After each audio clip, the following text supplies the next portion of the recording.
வணக்கம். இன்னைக்கு உங்களுக்காக கதை சொல்ல வந்திருப்பது வியல் உங்கள் சகி. இன்னைக்கு நம்ம பார்க்க போற கதையின் பெயர் அக்கா என்னை மன்னிப்பாயா. கதைக்குள்ள போலாமா? கௌரி, நாளைக்கு தானே உனக்கு அவார்டு கொடுக்குறாங்க என்று கேட்டுக்கொண்டே தனது பேக் எடுத்துக்கொண்டு அங்கு வந்தார் கோபிநாத்.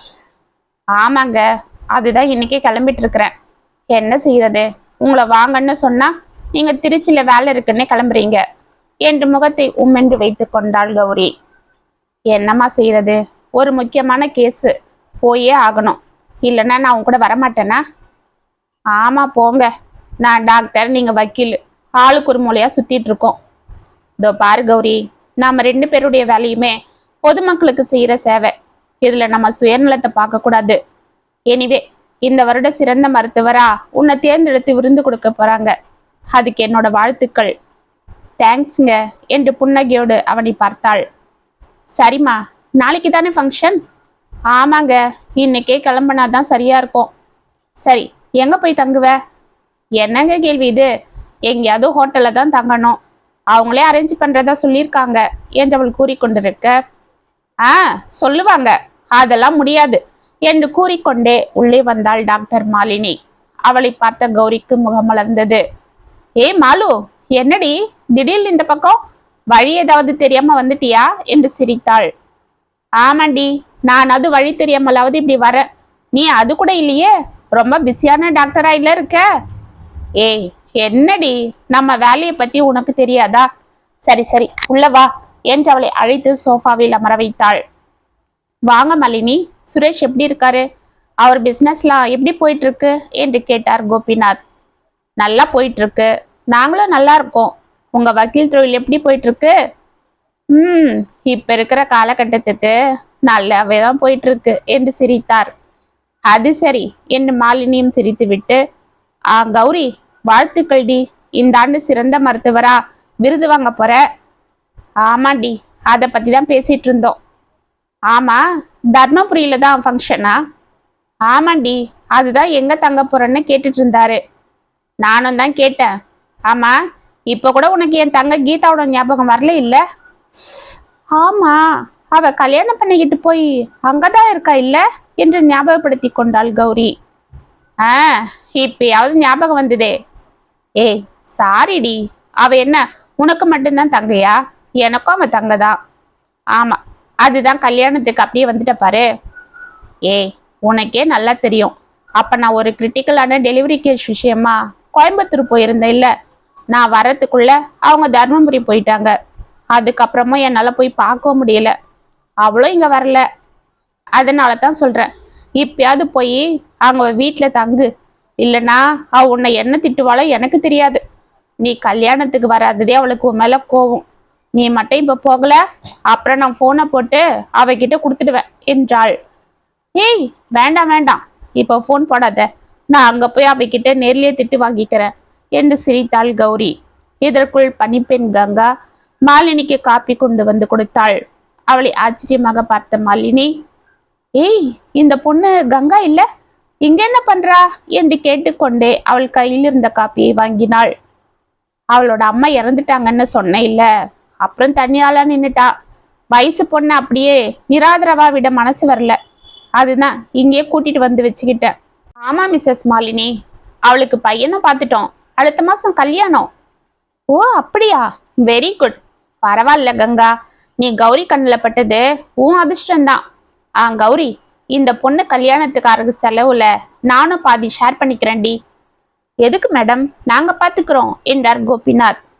ஏன், உங்களுக்கு கிடைக்கிற புண்ணியத்துல நான் பங்குக்கு வந்துடுவேன்னு பயப்படுறீங்களா என்று சிரித்தாள். நோனோ, நான் அப்படி சொல்ல வரல என்று அவர் தடுமாற மாலினி கலகலவென சிரித்தாள். ஏய் பேசாம ரெடி, அவர் பயப்படுறாரு பாரு என்று அவளை செல்லமாக அடித்தாள் கௌரி. கங்கா அவர்களை பார்த்து சிரித்து கொண்டிருக்க, ஓகே ஓகே, நான் கிண்டலுக்கு தான் சொன்னேன். இருந்தாலும் கங்காவை பத்தி நீ சொன்னதுல இருந்து எனக்கும் அவளுக்கு எதனா உதவி செய்யணும்னு இருந்ததுடி, அதுதான், வேற ஒண்ணும் இல்லை.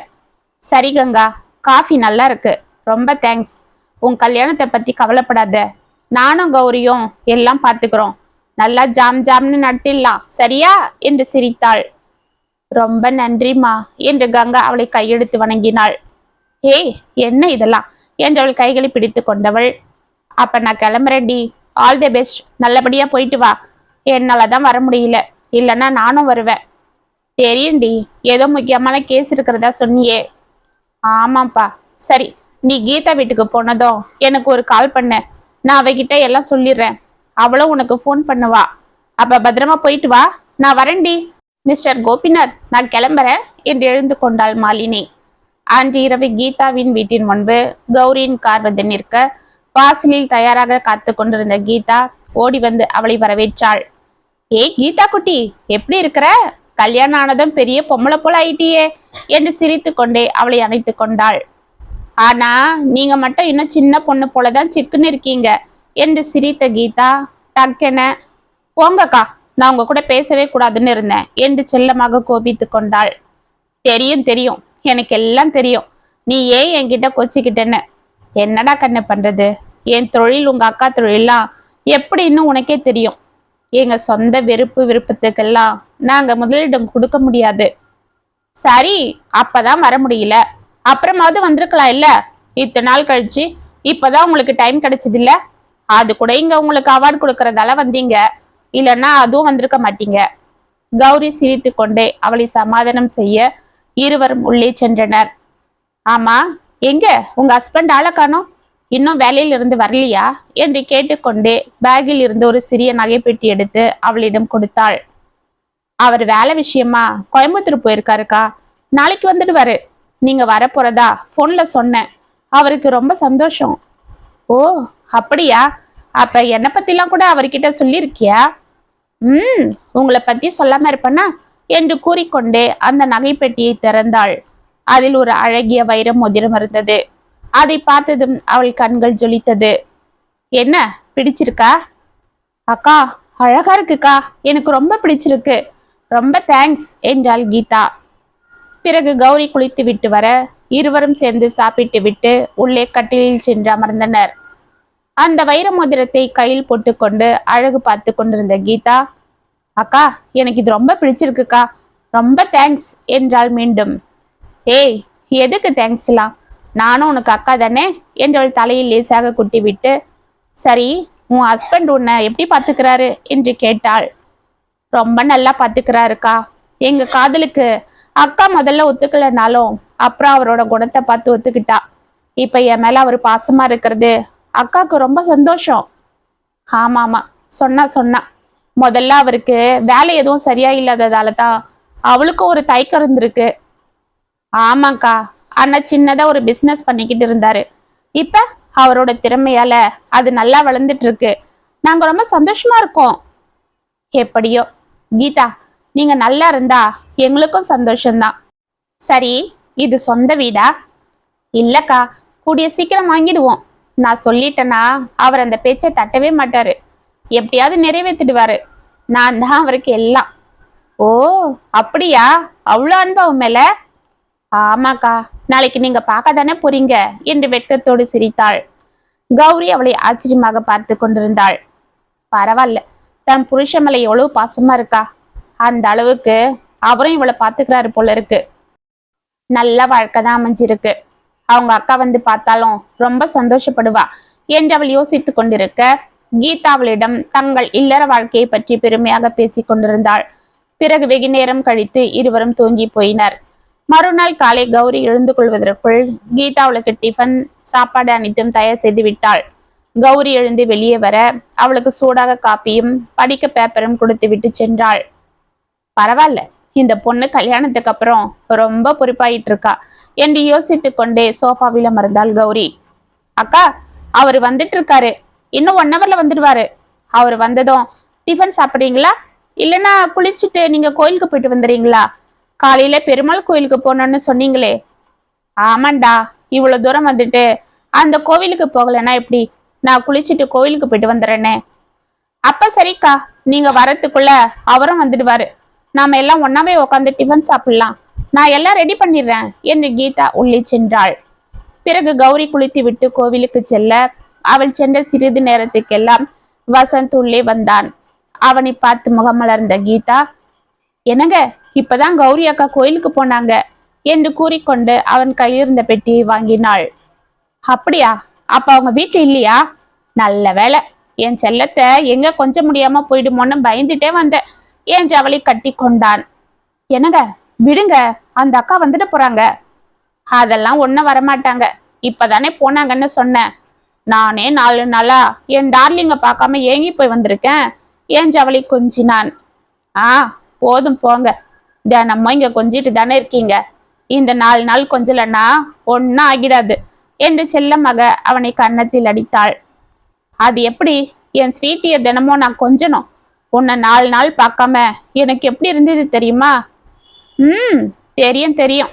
சரி, அது இருக்கட்டும். இதோ பாருங்க, கௌரி அக்கா எனக்கு டைமண்ட் ரிங் பிரசன்ட் பண்ணியிருக்காங்க என்று கையில் இருந்த மோதிரத்தை கட்டினாள். வாவ், சூப்பரா இருக்கே. ஆனாலும் இந்த மோதிரத்தால உன் கை அழகா இல்ல. உன் கையில போட்டதாலதான் அது அழகா தெரியுது என்று சிரித்தான். கீதா வெட்கத்தோடு சிரித்து விட்டு, சரி சரி, நீங்க சீக்கிரமா போய் குளிக்க. அந்த அக்கா வந்ததும் 3 பேரும் ஒன்னா சாப்பிடலன்னு சொல்லியிருக்கேன் என்றாள். அப்படியா? ஓகே, ஒரே நிமிஷத்துல வந்துடுறேன் என்று அவள் கன்னத்தில் முத்தம் கொடுத்து விட்டு உள்ளே ஓடினான். இதற்குள் கௌரி உள்ளே வர வசந்த் வந்த விஷயத்தை அவளிடம் கூறினாள் கீதா. கௌரியும் வசந்தை பார்க்க ஆவலாக காத்திருக்க கீதா மூவருக்கும் டிஃபனை கொண்டு வந்து டைனிங் டேபிளில் வைத்தாள். எங்க கீதா, உங்க வீட்டுக்கார் இன்னும் ஆளை காணோம்? அதோ வராரு பாருங்க என்று உள்ளிருந்து வந்து கொண்டிருந்த வசந்தை அவள் காண்பிக்க ஆவலாக அங்கே பார்த்த கௌரி டக்குன்னு அதிர்ந்தாள். என்னங்க, இவங்கதான் எங்க அக்கா கௌரி என்று கீதா வசந்திடம் கூற அவன் கீதாவை சிரித்து கொண்டே நிமிர்ந்து பார்க்க பட்டன் அவன் முகத்தில் இருந்த புன்னகை மறைந்தது. ஒரு நிமிடம் அவன் அப்படியே நின்றுவிட கௌரி மெதுவாக எழுந்து கொண்டாள். நீங்க என்றவள் ஏதோ தடுமாற டக்கன வசந்த் முகத்தை இயல்பாக வைத்துக் கொண்டு, வாங்க மேடம், எப்படி இருக்கீங்க என்றான். கௌரி ஒரு நிமிடம் குழம்பி போக, என்னங்க, அக்காவை உங்களுக்கு ஏற்கனவே தெரியுமா என்றாள் கீதா. இல்லம்மா, எனக்கு தெரியாது. நான் இதுக்கு முன்னாடி அவங்கள பார்த்ததே இல்லை என்றான். கௌரி முகத்தில் மேலும் குழப்பம் அதிகமானது. அவள் அமைதியாக எதையோ யோசித்துக் கொண்டு நின்றாள். அப்படியா? நீங்க 2 பேரும் பார்த்துக்கிட்டத பார்த்தா உங்களுக்கு ஏற்கனவே தெரியுமோன்னு நினைச்சேன். அக்கா, என்னக்கா சைலண்ட் ஆயிட்டீங்க? இவர்தான் எங்க வீட்டுக்கார் வசந்த் என்றாள். அப்படியா என்று கௌரி அவனை பார்த்து புன்னகை செய்ய, வாங்க மேடம், சாப்பிடலாம். உங்களை பத்தி கீதா நிறைய சொல்லியிருக்கா என்று அங்கிருந்த சேரை காண்பித்து அவளை அமரும்படி கூறினான். கௌரி அமைதியாக அவனை பார்த்து கொண்டே அதில் அமர்ந்ததும், உங்களை பத்தியும் நிறைய சொன்னா என்று மெதுவாக கூறினாள்.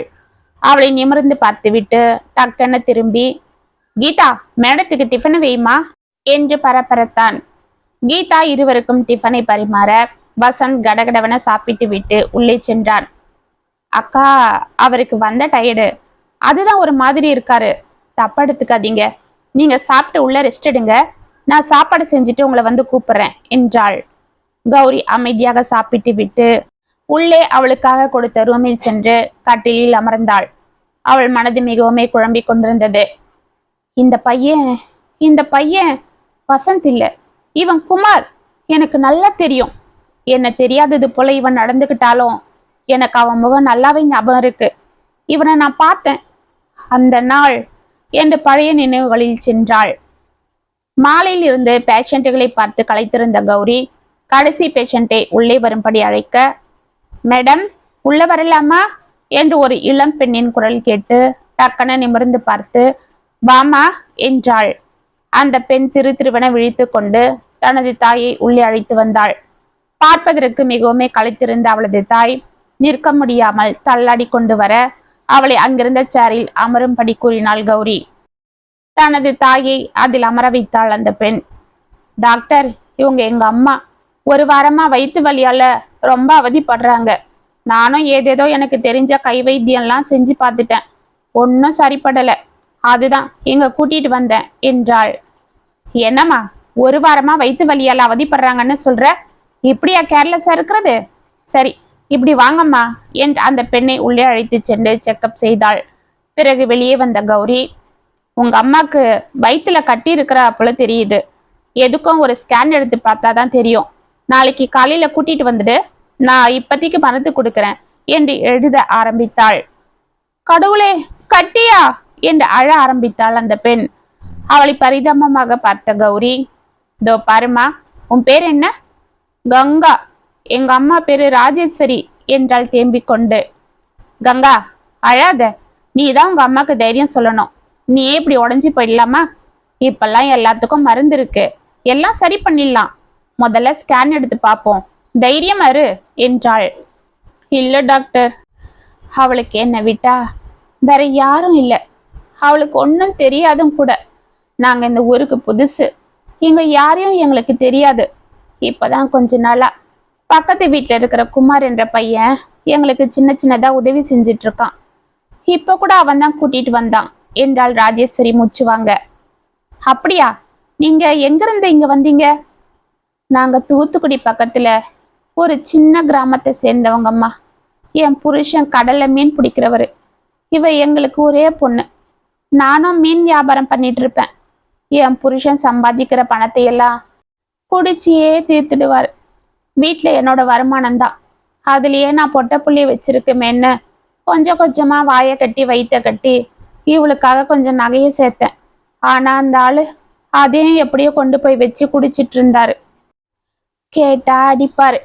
கடைசி அந்த குடியே அவரை காவு வாங்கிடுச்சு. அவரு போனதும் வயசு பொண்ணை வச்சுக்கிட்டு அங்க தனியா இருக்க முடியல. எங்க வீட்டுக்காரோட கூட்டாளிங்கெல்லாம் தினமும் குடிச்சிட்டு வந்து அமக்கலம் பண்ண ஆரம்பிச்சிட்டாங்க. ஆம்பளை இல்லாத வீடு இல்ல, அதனாலதான் இருக்கிற கொஞ்சம் நகை பணம் எல்லாம் எடுத்துக்கிட்டு எங்கேயாவது போய் பொழைச்சிக்கலான்னு இவளை கூட்டியாந்துட்டேன். இங்க வந்து சின்னதா ஒரு வீடும் எடுத்து தங்கிட்டோம். ஆனா என்ன செய்யறதுன்னு ஒன்னும் புரியாம இருந்தப்பதான் மார்க்கெட்ல ஒரு ஐயா வேலை கொடுத்தாரு. அதை செஞ்சுக்கிட்டு பொழப்ப ஓட்டிக்கிட்டு இருந்தோம். அப்பதான் பக்கத்து வீட்டுக்கு குமார்னு ஒரு தம்பி வந்தது. அதுதான் எங்க நிலைமைய பார்த்துட்டு எங்களுக்கு எதனா உதவி வேணும்னா செய்யும். இப்ப கூட அதுதான் கூட்டிட்டு வந்தது என்றாள். அப்படியா? எங்க? அவர் உள்ள கூப்பிடுங்க என்றாள் கௌரி. போம்மா, தம்பிய கூட்டியா என்று தனது மகளை பார்த்தாள் ராஜி. கங்கா கண்களை துடைத்து கொண்டு வெளியே சென்று குமாரை அழைத்து வந்தாள். அவனை பார்த்த கௌரி, தம்பி, நீங்க தான் குமாரா என்றாள். ஆமா டாக்டர், இவங்க வீட்டு பக்கத்துல தான் இருக்கேன் என்று கங்காவை பார்த்தான். உங்களை பத்தி இவங்க சொன்னாங்க. சரி, நீங்க நாளைக்கு இவங்களை கூட்டிட்டு வாங்க. இவங்களுக்கு ஸ்கேன் எடுக்கணும். மற்றதெல்லாம் நான் அப்புறமா சொல்றேன். அவங்களுக்கு தைரியம் சொல்லுங்க என்றாள். சரி மேடம், கண்டிப்பா நானே வந்து இவங்களை கூட்டிட்டு வரேன். நான் பாத்துக்கிறேன். கங்கா, வா, அம்மாக்கு ஒன்னும் இருக்காது, நான் இருக்கேன்ல என்று அவளை சமாதானம் செய்து இருவரையும் அழைத்து சென்றான். அவர்கள் சென்றதும், என்னம்மா எல்லாரையும் பார்த்துட்டியா, கிளம்பலாமா என்று கேட்டுக்கொண்டு உள்ளே வந்தார் கோபிநாத். ஆ வாங்க, இதோ கிளம்ப வேண்டியதுதான் என்று எழுந்து கொண்டாள் கௌரி. ஆமா, இப்ப வந்துட்டு போறானே அந்த பையன் யாரு? யாருங்க? இப்ப போனாங்களே அவங்களா? ஆமாம்மா, அவன் பேரு குமாரு என்று அனைத்தையும் கூறினாள். பாவங்க, இப்பத்திக்கு அவங்க 2 பேருக்கும் அந்த பையன் தான் கொஞ்சம் உதவி செஞ்சிட்டு இருக்கான். ரொம்ப நல்ல பையன் என்றாள். ஆமா, அவன் ஒன்னும் அவ்வளவுலாம் நல்ல பையன் இல்ல. என்னங்க சொல்றீங்க? அவன் உங்களுக்கு தெரியுமா? ஆ தெரியும். கொஞ்ச நாள் முன்னாடி ஒரு கேஸ் விஷயமா கோர்ட்டுக்கு வந்திருந்தான். யாரோ ஒரு பொண்ணை ஏமாத்தி அவ பணம் எல்லாம் எடுத்துட்டு போயிட்டான்னு அந்த பொண்ணை கேஸ் போட்டிருந்தா. அந்த கேஸ கூட என் ஃப்ரெண்டு தான் பார்த்துட்டு இருந்தான். ஓ அப்படியா? ரொம்ப நல்லவன் போல பேசினானே. எந்த பொத்துல என்ன பாம்பு இருக்குன்னு ஒன்னும் தெரியல. எதுக்கும் அந்த பொண்ணை நாளைக்கு எச்சரிக்கை செய்யணும் என்றாள். ஆமா, செய், பாவம் சின்ன பொண்ணா இருக்கா. அவங்க அம்மாக்கும் உடம்பு சரியில்லைன்னு சொல்ற என்று எழுந்து கொண்டார் கோபிநாத். மறுநாள் அங்கு வந்த கங்காவிடம் அவள் குமாரை பற்றி கூறி எச்சரிக்க கங்கா அதை நம்பவில்லை. தான் அவனை காதலிப்பதாகவும் அவனும் தன்மேல் உயிரை வைத்துக் கொண்டிருப்பதாகவும் கூறி தனது தாயை அழைத்து கொண்டு புறப்பட்டாள். பிறகு அவள் அங்கு வரவே இல்லை. 3 மாதங்கள் கழித்து ஒரு நாள் கங்கா வந்து கௌரியிடம் ஓவென கதறி அழுதாள். ஏமா, எதுக்கு இப்படி அழற என்று கங்கா அவளை சமாதானம் செய்தாள். டாக்டர், அன்னைக்கு நீங்க எவ்வளவோ சொன்னீங்க. ஆனா நான் தான் முட்டாள்தனமா உங்க பேச்ச கேட்காம இருந்துட்டேன். அந்த பாவியும் நீங்க யாரையோ பார்த்துட்டு பொய் சொல்றீங்க, இனிமே அங்க போக வேண்டாம், வேற நல்ல டாக்டர் கிட்ட உங்க அம்மாவை காட்டுவோன்னு வேற ஒரு டாக்டர் கிட்ட கூட்டிட்டு போனான். அப்புறம் எங்க அம்மாவை நல்லா கவனிச்சுக்கிட்டான். எனக்கும் தைரியம் சொன்னான். இன்னும் அவன் மேல எனக்கு அன்பு அதிகமாயிடுச்சு. அவனை ரொம்ப நம்ப ஆரம்பிச்சிட்டேன். அப்பதான் ஒரு நாள் வந்து நான் வேலையை விட்டுட்டேன், சொந்தமா ஒரு பிசினஸ் ஆரம்பிக்க போறேன். பணம் தான் இல்ல, என்ன செய்யறதுன்னு தெரியல. நான் பிசினஸ் ஆரம்பிச்சிட்டா அப்புறம் உன்னை கல்யாணம் பண்ணிக்கிட்டு உன்னையும் உங்க அம்மாவையும் பத்திரமா பார்த்துப்பேன்னு சொன்னான். நானும் என்கிட்ட இருந்த நகை பணம் எல்லாம் அவன் கிட்ட கொடுத்தேன். அதை வாங்கிக்கிட்டு ராத்திரியோட ராத்திரியா எங்கேயோ போயிட்டான். அவன் கொடுத்த நம்பருக்கு ஃபோன் போட்டா எடுக்கவும் இல்லை. அந்த அதிர்ச்சியில எங்க அம்மாக்கு நெஞ்சு வலி வந்து இறந்துட்டாங்க. இப்ப நான் எங்க போறதுன்னு தெரியாம நிக்கிறேன் என்று கதறினாள். கௌரி அவள் கைகளை பிடித்து கொண்டாள். டக்கன பழைய நினைவுகளில் இருந்து வெளியே வந்த கௌரி மிகவுமே குழம்பிக் கொண்டிருந்தாள். இந்த பையன் கங்காவோட நகையெல்லாம் கொண்டு வந்துதான் புதுசா பிசினஸ் ஆரம்பிச்சிருக்கானா? ஏற்கனவே இவன் கீதாவை காதலிச்சிருக்கான் போல இருக்கு. மாலினி வேலை சரியில்லாம நான் அவனுக்கு கட்டி கொடுக்க மாட்டேன்னு சொன்னதும் இந்த கங்கா பொண்ணை ஏமாத்தி நகையை அடிச்சிட்டு போய் பிசினஸ் ஆரம்பிச்சு இப்ப மாலினிய கல்யாணம் பண்ணி செட்டில் ஆயிருக்கான். அந்த அப்பாவி இவன் கிட்ட ஏமாந்து நகை பணம் எல்லாம் எழுந்துட்டு நிக்கிறான். இவனை சும்மா விடக்கூடாது. ஆனா அவனை ஏதாவது பண்ணா பாவம் இந்த பொண்ணு கீதாவோட வாழ்க்கை பாதிக்குமே. இவளும் என் தங்க போலத்தானே, நானே இப்படி வாழ்க்கையை கேள்விக்குறியாக்குறது என்று யோசித்து கொண்டே எழுந்து வெளியே செல்ல பக்கத்து அறையில் வசந்தம் கீதாவும் பேசிக் கொண்டிருந்தது அவள் காதில் விழுந்தது. என்னங்க நீங்க சொல்றது எனக்கு ஆச்சரியமா இருக்கு. கௌரி அக்காவா அப்படிப்பட்டவங்க? என்னால நம்ப முடியலீங்க. ஆமா கீதா, அவங்க வீட்டுக்காரு ஒரு பெரிய இடத்து பையன் பண்ண கொலைகேஸ் எடுத்து வாதாடினாரு. அதை மறைக்க சாட்சி சொல்ல வந்த என்ன மிரட்டினாரு. என்ன பொய் சாட்சி சொல்ல சொன்னாரு. இதனால எனக்கு நிறைய பணம் வரும், உனக்கும் கொடுக்குறேன்னு சொன்னாரு. ஆனா நான் ஒத்துக்கல. உடனே அவங்க வீட்டுக்கு கூப்பிட்டு என்னை எவ்வளோ கன்வின்ஸ் பண்ண பார்த்தாரு. நான் விடாப்பிடியா இருந்துட்டேன். அப்ப இந்த கௌரி மேடமும் இருந்தாங்க. அவங்களும் என்கிட்ட கேட்டாங்க. நான் ஒத்துக்கல. அந்த கேஸும் தோத்து போச்சு. அந்த பெரிய மனுஷன் இவர் ஆளை வச்சு நல்லா அடிச்சிட்டான். அந்த ஆத்திரத்துல இந்த கௌரி மேடம் இனிமே உன்னை நான் சும்மா விட மாட்டேன், உன்னை நிம்மதியா வாழ விட மாட்டேன் பார்த்துக்கன்னு சவால் விட்டாங்க தெரியுமா. அதுக்கப்புறம் நான் அங்க இல்லை, இங்க வந்துட்டேன். அதுதான் நான் இவங்கள பார்த்ததும் கொஞ்சம் பயம் வந்துருச்சு. கீதா, அவங்க என் மேல இருக்கிற கோவத்துல என்னை பத்தி தப்பு தப்பா உன்கிட்ட எதனா சொல்லலாம். நம்ம வாழ்க்கைக்கு எடுத்து உன்னையும் என்னையும் பிரிக்க பார்க்கலாம். ஆனா நீ இதையெல்லாம் நம்பாதம்மா என்றவள் கைகளை பிடித்து கெஞ்சினான். என்னங்க நீங்க, உங்களை பத்தி அந்த கடவுளே வந்து சொன்னாலும் நான் நம்ப மாட்டேன். இவங்க சொன்னா நம்புவனா? அவங்களுக்கு உங்க மேல அவ்வளவு கோவம் இருக்குன்னு தெரிஞ்சிருந்தா நான் உங்களை இங்க சேர்த்து இருக்க மாட்டேன். அவங்களை இப்பவே நான் அனுப்பிடுறேன் பாருங்க என்று எழுந்து கொண்டாள். ஏய் கீதா, அதெல்லாம் வேண்டாம். நீயா ஏதாவது சொல்லாத, விடுங்க. உங்களை இப்படி பேசினவங்கள நான் வீட்டுல உட்கார வச்சு என் கையால சாப்பாடு செஞ்சு போடுறதா? அதுவும் நீதிக்காகவும் நியாயத்துக்காகவும் போராடினவங்கள தப்பா நடந்துக்க அவங்க கேட்டதும் இல்லாம உங்களையும் மிரட்டி இருக்காங்கன்னா அவங்கள நான் ஒரு நிமிஷம் கூட இங்க இருக்க விட மாட்டேன் என்று எழுந்து வெளியே சென்றாள். இதை கேட்ட கௌரி அதிர்ந்து போய் நின்றிருக்க கடகடவன அவளிடம் வந்த கீதா, அக்கா, நானும் எங்க வீட்டுக்காரரும் இன்னைக்கு கோயம்புத்தூர் போறதா இருக்கோம். அதனால சரிம்மா, நானும் இப்பவே கிளம்பிடுறேன். ஆனா ஒரு விஷயம் மட்டும் என்று கௌரி ஏதோ கூற வாயெடுக்க அதற்குள் கீதா தன் கையில் இருந்த வைர மோதிரத்தை கழட்டி கௌரியிடம் கொடுத்தாள். என்னம்மா இது? நீங்க கொடுத்த கிஃப்ட் எனக்கு வேண்டாம், தயவு செஞ்சு எடுத்துட்டு போயிடுங்க. கீதா, அக்கா, இதோ பாருங்க, நீங்க என்ன சொன்னாலும் நான் கேட்கறதா இல்லை. உங்களை பத்தி இப்பதான் நான் புரிஞ்சுக்கிட்டேன். இந்த மோதிரம் எந்த பாவப்பட்ட பணத்துல வாங்கினதோ, எனக்கு இது வேண்டாம், தயவு செஞ்சு என்று பேச்சை நிறுத்தினாள். அவளை அமைதியாக பார்த்து கொண்டிருந்த கௌரி லேசாக புன்னகை செய்தாள். கல்லுக்கும் பாலுக்கும் வித்தியாசம் தெரியாத பொண்ணு, பாவம்.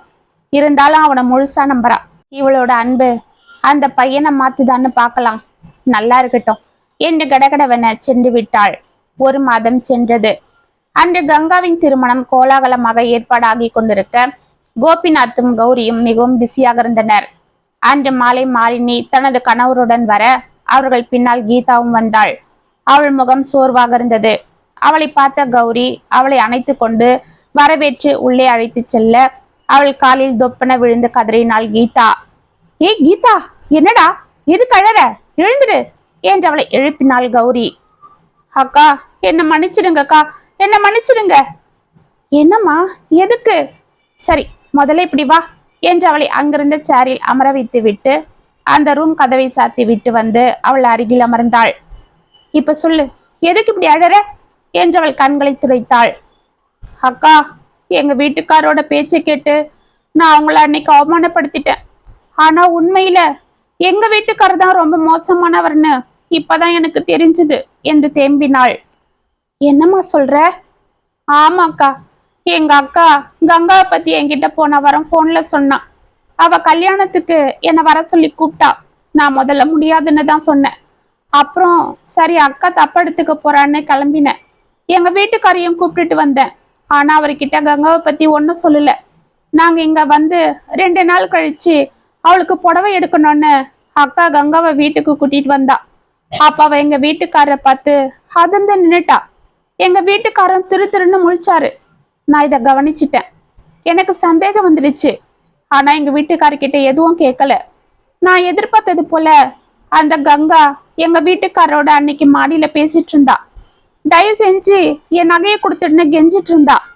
அவ பேசினதுல இருந்துதான் நீங்க அவளுக்கு செஞ்ச உதவி, எங்க வீட்டுக்கார அவளுக்கு பண்ண அநியாயம் எல்லாம் தெரிஞ்சுது. அக்கா, என்ன மன்னிச்சிடுங்கக்கா. இவ்வளோ நல்லவங்களான உங்களை நான் அவமானப்படுத்திட்டேன். அந்த ஆள் பேச்சை கேட்டு தப்பா நினைச்சிட்டேன். ஆனாலும் நீங்க எனக்காக, என் வாழ்க்கைக்காக அமைதியா அங்கிருந்து வந்துட்டீங்க. எங்க அக்கா கிட்ட கூட ஒன்னும் சொல்லாம இருந்துட்டீங்க என்று கதறினாள். ஏய், என்னம்மா நீ? யாரோவா நீ? சொல்லு. நீயும் என் தங்க தானே. சரி, அது போகட்டும். இப்போ உன் வீட்டுக்காரங்க? அவர் எங்க இருக்கணுமோ அங்க இருக்காரு. ஆமாக்கா, நான் அவரை போலீஸ்ல புடிச்சு கொடுத்துட்டேன். நானே அவர் மேல கம்ப்ளைண்ட் கொடுத்துருக்கேன். என்னம்மா சொல்ற? இது உங்க அக்காவுக்கு தெரியுமா? தெரியும். அவ ஒன்னும் சொல்லலையா? இல்ல, நான் பண்ண தப்புக்கு நானே பரிகாரம் தேடிக்கிட்டதுல அவளுக்கு சந்தோஷம்தான். கங்கா கல்யாணம் நல்லபடியா நடக்கட்டும், அப்புறமா கௌரி கிட்ட சொல்லலான்னு அக்கா தான் சொன்னான். ஆனா எனக்கு உங்களை பார்க்கவே சங்கடமா இருக்கு. அதுதான் சொல்லிட்டேன். அக்கா, இந்தாங்க என்னோட நகைங்க. எங்க வீட்டுக்கார அந்த பொண்ணுக்கு செஞ்ச அநியாயத்துக்கு நான் அவகிட்ட மன்னிப்பு கேட்டுக்கிறேன். இந்த நகையை அவளுக்கு போடுங்க என்று அவளிடம் தன்னுடைய நகைகளை கொடுத்தாள். கீதா என்று அவளை வாரி அணைத்தாள் கௌரி. இத்துடன் அக்கா என்னை மன்னிப்பாயா கதை முற்றும். உங்களுக்காக நான் எழுதின இந்த கதை உங்களுக்கு பிடிச்சிருந்தா கமெண்ட்ஸ்ல சொல்லுங்க, லைக் பண்ணுங்க, ஷேர் பண்ணுங்க, மறக்காம சப்ஸ்கிரைப் பண்ணிக்கோங்க. மீண்டும் நாளைக்கு வேற ஒரு சுவாரஸ்யமான கதையோட உங்களை சந்திக்கிறேன். அது வரைக்கும் இனிப்பிலே இருங்க. இப்படிக்கு வியல் உங்கள் சகி.